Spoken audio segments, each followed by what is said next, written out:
JEE main का result आया है और एक बार फिर कोटा से जो कोचिंग कर रहे थे बच्चे वो 100 परसेंटाइल लेकर आए हैं। कुल 13 बच्चे देश भर में 100 परसेंटाइल लेकर आए हैं। उनमें एक जैनित मल्होत्रा है जो कि कोटा से तैयारी कर रहे थे। सबसे पहले हम अमित आहूजा सर हैं, उनसे जानेंगे किस तरह का रिजल्ट रहा है। सर, कैसा रिजल्ट रहा है? कुल मिलाकर के ऑल ओवर इंडिया में लगभग 6,19,638 बच्चों ने एग्ज़ाम दिया था और पैन इंडिया में 6,19,638 बच्चों में से टोटल मिलाकर के 16 से 18 ऑफ मार्च के बीच में एग्ज़ाम में 6 शिफ्टों में एग्ज़ाम में 13 स्टूडेंट्स 100 परसेंटाइल वाले स्कोर वाले बच्चे हैं। इन 13 स्टूडेंट में से 4 स्टूडेंट ऐसे हैं जो एलन कोटा क्लासरूम के हैं और उनमें से भी 2 बच्चे ऐसे हैं जिनका परफेक्ट स्कोर 300/300 है। टोटल मिलाकर के बात करते हैं तो मार्च के एग्ज़ाम के बाद अभी अप्रैल में जो एग्ज़ाम होंगे इसके लिए बच्चे वापस से मेहनत करेंगे। जिनका अभी एनटीए स्कोर अपनी एक्सपेक्टेशंस के अकॉर्डिंग प्रॉपर नहीं आया है वो बच्चे और अच्छी मेहनत करते हुए आगे 2 अटैम्प्ट का बेनिफिट और लेंगे। साफ तौर पर इनका कहना है कि अभी 2 अटेम्प्ट बचे हैं, बच्चे उनका फ़ायदा उठा सकते हैं। हमारे साथ जैनित है। जैनित, किस तरह से आपने तैयारी की थी और क्या मोटिव था आपका, क्या लक्ष्य था? सर लक्ष्य तो जेई मेंस एक जेई का पहला स्टेज है, तो उसी की तैयारी करी थी। तो 2 साल से मैं 11th से इधर ही हूँ कोटा के में आलन के पास।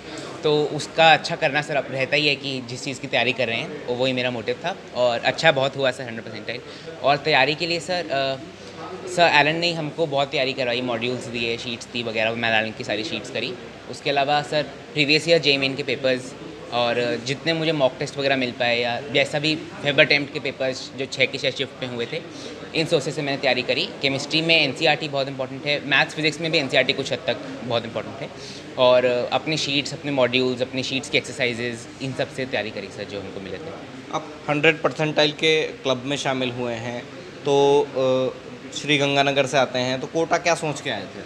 सर कोटा का नाम सुना है सर मैंने बहुत पहले से ही, क्योंकि सर मतलब मैं रहा हूँ अकेडमिकली थोड़ा इस तरफ ओरिएंटेड और पढ़ने का मेरा मन था सर जेई के लिए तैयारी करने का थोड़ा पहले से ही। तो इसलिए आया था सर। रिज़ल्ट बहुत अच्छे देखे, बहुत लगातार नाम सुनते रहे थे सर। तो और मेरे नज़दीक भी है, मैं राजस्थान में ही हूँ, तो इतना दूर नहीं पड़ता है, तो आसान रहा डिसीजन सर आने का, अच्छा रहा सर। दूसरी जब आप यहाँ आए तो क्या माहौल में कुछ बदलाव था या किस तरह का माहौल आपको यहाँ पे लगा? सर मतलब बच्चों बहुत बच्चे दिखते हैं, अच्छे से बच्चों का शहर है सर और काफ़ी अच्छा शहर, मुझे तो बहुत अच्छा लगता है सर अब तो कोटा। और अच्छा है सर, मतलब मज़ेदार है, अच्छा है, पढ़ाई का माहौल है पूरा और खुश है, अच्छा है। मुझे तो अच्छा लगा सर गंगानगर से आके, मतलब अच्छा लगा। पढ़ाई में आपने क्या तय किया था, क्या लक्ष्य आपने बनाया था कि कोटा में किस तरह से आप पढ़ाई करना है? सर कोटा में लक्ष्य तो मेरा यही था कि जो सर वगैरह या हमारे फैकल्टीज़ हैं वो काम देंगे, वो मैं उस दिन का काम पूरा करूँगा और अगले दिन जो भी नहीं आया वो पूछूँगा। यही मैं लक्ष्य बना के आया था सर और यही मैं करता रहा हूँ 2 साल से। और मतलब इसमें मैं काफ़ी मतलब पारंगत हो गया करते करते ही, तो इससे काफ़ी फ़ायदा हुआ सर। मतलब दूसरा मतलब आगे क्या आप आगे आपका लक्ष्य है? मतलब जेई आपने मेन भी 100 परसेंटाइल लेके आए हैं, अब आगे क्या? एडवांस में क्या, एडवांस के बाद? सर जेई एडवांस की अभी मैं तैयारी कर रहा हूँ और साथ में बोर्ड्स की तैयारी कर रहा हूँ। तो जब जेई एडवांस हो जाएगा तो उसके बाद सर कॉलेज मतलब पहली बात तो जो मिलेगा, लेकिन मतलब मेरा आईआईएससी बेंगलुरु और आईआईटी दोनों की तरफ अभी रुख है, मतलब मैं दोनों तरफ जा सकता हूँ। आईआईएससी बेंगलुरु की तरफ ज़्यादा रुख है इनफैक्ट। तो देखते हैं सर, मतलब अभी मैं पक्का नहीं कह पाऊँगा इस बारे में कि कौन सा कॉलेज में बिल्कुल। आपका फैमिली के बारे में कुछ बताइए, आपके मदर फादर। हाँ सर, मेरे मम्मी पापा गंगानगर में ही रहते हैं और मेरे पापा एलआईसी में एम्प्लॉय हैं, एलआईसी में ऑफिसर की पोस्ट में हैं। और मम्मा मेरी गवर्नमेंट स्कूल में प्रिंसिपल हैं, पीओ हैं, और वो भी गंगानगर में ही हैं। और मेरी दीदी हैं एक बड़ी, वो डेलॉयट नाम की कंपनी में काम करती हैं अभी, और वो घर पे हैं सर गंगानगर में। दूसरा मतलब इस सफलता का श्रेय आप किस किस को देना चाहते हैं अपने अलावा? आपने तो मेहनत की है। जी सर सबसे बड़ा श्रेय एलन, पूरा मैनेजमेंट, पूरी फैकल्टीज़, एडमिनिस्ट्रेशन, जिसने से हमको एक करने में सर पूरा जो उनका योगदान है, क्योंकि सारी शीट्स टाइम पे मिलना, क्लासेस टाइम पे शुरू होना, सब स्मूथली चलते रहना और फैकल्टीज़ का भी सब डाउट्स क्लियर कर देना, बहुत सबसे बड़ा फैक्टर वही होता है।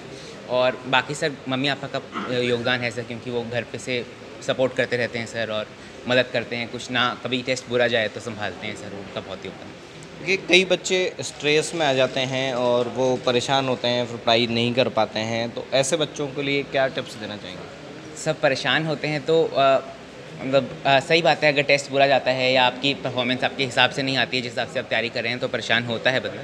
लेकिन सर फिर उसको आगे का सोचना चाहिए कि कहाँ गलती है, उसको आइडेंटिफाई करके जो भी आपके पुराने, आपको इतने टेस्ट देके पता लग जाता है कि आप कहाँ वीक हैं, किस टॉपिक्स में वीक हैं, कहाँ गलती कर रहे हैं। उस हिसाब से आपको उस टॉपिक्स पे स्पेसिफिकली काम करना चाहिए। एनसीईआरटीज़ करें, शीट्स करें, उन टॉपिक्स पे पूरा जोर दें और उससे सर आगे आपकी फ़ायदा होगा, और स्ट्रेस लेने से तो सर कोई फ़ायदा होना नहीं, किसी का कभी नहीं हो सकता। एकेडमिक की बात करें तो क्या टिप्स अब बच्चों को देना चाहेंगे ताकि वे आपकी तरह रैंकर बने, जो आगे मार्च मतलब अप्रैल और मई का जो है जेई मेन? सर जे मेन के लिए सबसे इम्पोर्टेंट रहेगा कि आप मेंस की क्वेश्चन पेपर्स पिछले सालों के और जो अभी 12 शिफ्ट में पेपर्स हुए हैं वो तो कम से कम दें। उसके अलावा आप प्रैक्टिस मॉक टेस्ट और जो आपके जो भी जिस इंस्टीट्यूट में हैं आप या जहाँ से भी आप तैयारी कर रहे हैं उसके मॉक टेस्ट दें, और एग्ज़ाम टेम्परामेंट लाने की कोशिश करें। घर पे बैठ के भी आप 3-3 घंटे पे लगा के पेपर करें ताकि आपको लगे कि एग्ज़ाम में कितना टाइम में कितना करना होता है। और एनसीईआरटीज़ पे ध्यान दें अच्छे से, क्योंकि एनसीईआरटी से बहुत पेपर आता है। और जेईई मेन के टाइप के क्वेश्चंस की बहुत प्रैक्टिस करें और प्रैक्टिस ज़्यादा रखें थ्योरी से। ठीक है, थ्योरी से प्रैक्टिस ज़्यादा रखें। लॉकडाउन बीच में आ गया था, पूरा 1 साल था, वो टफ़ था सबके लिए, क्लासेस बंद हो गई थी। तो जब आप कोटा आए थे तो आपने सोचा था 2 साल पढ़ाई करूँगा फिर जेईई दूंगा, लेकिन बीच में 1 साल पूरा लॉकडाउन था। हाँ सर, वो 1 साल लॉकडाउन था लेकिन पढ़ाई चलती रही सर हमारी, क्योंकि ऑफलाइन से सिर्फ ऑनलाइन शिफ्ट हो गया। थोड़ा मुश्किल आता है सर स्टार्टिंग में, क्योंकि हमने कभी ऑनलाइन पढ़ा नहीं, तो ध्यान भी नहीं लगता उतना, आँखों में थोड़ा स्ट्रेस आता है, स्ट्रेन आता है। लेकिन धीरे धीरे सर वो मैनेज हो पाया, हमने कोशिश करी और टीचर्स भी बहुत मेहनत करते रहे, तो हमने सब कुछ ऑनलाइन शिफ्ट कर लिया। जो होमवर्क वहाँ मिलता था वही हो गया, डाउट्स जहाँ वहाँ क्लियर होते थे वैसे चलने लग गए। तो सिर्फ सिस्टम का मोड चेंज हो गया, लेकिन हमने कंटिन्यू रखा है सर प्रयास, तो ज़्यादा नुकसान नहीं हुआ मेरे को तो। वापस कब आप आए लॉकडाउन के बाद? सर मैं 22 फेब को आया हूँ। पहले मतलब मेंस अटेम्प्ट से 2-3 दिन पहले मेंस अटेम्प्ट देने इधर आया था, और तब से रुका हुआ हूँ सर मार्च अटेम्प्ट। चले कब गए थे पिछले साल? सर मैं लेट मार्च में चला गया था।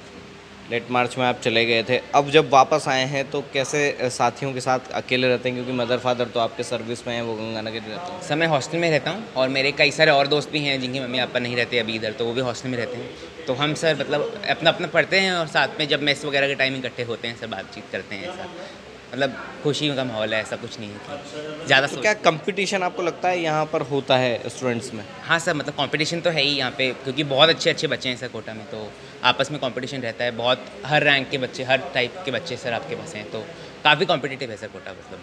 देखिए, साफ तौर पर जैनित का कहना है कि कोटा काफ़ी कॉम्पिटिटिव है, यहाँ पर अच्छा छात्रों के बीच में कंपटीशन होता है। मनीष गौतम, ईटीवी भारत, कोटा।